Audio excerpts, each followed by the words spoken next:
નમસ્કાર મિત્રો, વિડીયોમાં સ્વાગત છે તમારું. મિત્રો, વિડીયોમાં તમે જોઈ શકો છો કે ખજૂરભાઈ ટીમના રાકેશ મકવાણાના ધર્મપત્ની મિત્રો જે સેવા કાર્ય કરી રહ્યા છે ખજૂરભાઈના પ્રેરિત કાર્યથી મિત્રો, કે જે ખજૂરભાઈના કાર્ય જોઈને મિત્રો પ્રભાવિત થઈને આ લોકો પણ હવે મદદ કરવા લાગ્યા છે મિત્રો, કે માનવતા દેખાડવા લાગ્યા છે મિત્રો. તેવા રાકેશ મકવાણા તેના ધર્મપત્ની એવા મિત્રો તમે જોઈ શકો છો કે સગવાસ પામેલા પશુ પક્ષીઓને દફન વિધિ આપી રહ્યા છે મિત્રો, કે જે રસ્તા પરથી પસાર થતા હતા અને ત્યાં તેને સગવાસ પામેલા પશુ પક્ષી જોયા, જેના કારણે ગાડી રોકીને મિત્રો ખજૂરભાઈ ટીમના રાકેશ મકવાણા અને તેના ધર્મપત્નીએ મિત્રો જે દફનવિધિ આપી છે, જેથી લોકોના દિલ જીતી લેતા. મિત્રો, હંમેશા રાકેશ મકવાણા ખજૂરભાઈના પ્રેરિત કાર્ય ઉપર મિત્રો સેવા કરતા હોય છે. તો મિત્રો, આ છે ગર્વની વાત મિત્રો, કે જે ખજૂરભાઈ સાથે રહીને તેની ટીમના મેમ્બરો કે બધા જ લોકો ખજૂરભાઈ જેવા પ્રેરિત કાર્ય કરવા લાગ્યા છે. તો મિત્રો, આ છે મહાનતાની વાત.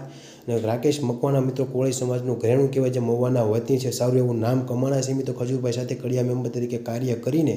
તો આપણે મિત્રો તેને સપોર્ટ કરવો જોઈએ મિત્રો, કે મહુવાના વતનથી રાકેશભાઈ મકવાણા જે કોળી સમાજનું ગૌરવ, કોળી સમાજનું ઘરેણું કહેવાય, જે ખજૂરભાઈ દ્વારા બોલવામાં આવેલા શબ્દો છે મિત્રો. કેમ કે રાકેશ મકવાણાની જે મહેનત છે મિત્રો, શરૂઆતના જે 200 ઘરમાં રાકેશ મકવાણાની મહેનત ખૂબ જ હતી, જેથી ખજૂરભાઈ પણ રાકેશ મકવાણા ઉપર મિત્રો કોળી સમાજના ઘરેણા ઉપર ખૂબ જ ગર્વ અપીલ કરતા હતા. તો બસ મિત્રો, આવો નવો સપોર્ટ રાકેશ મકવાણાને ખજૂરભાઈની ટીમને કરતા રહ્યો મિત્રો, જેથી આગળ આવા લોકો સક્ષમ બને મિત્રો સેવા માટે. આજે ખજૂરભાઈને જોઈને મિત્રો ઘણા બધા લોકો સેવા કરવા માટે આગળ આવી રહ્યા છે, કે ખજૂરભાઈના કાર્યથી પ્રેરિત થઈને તે પણ મિત્રો પ્રભાવિત બનીને સેવાના કાર્ય શરૂ કરે.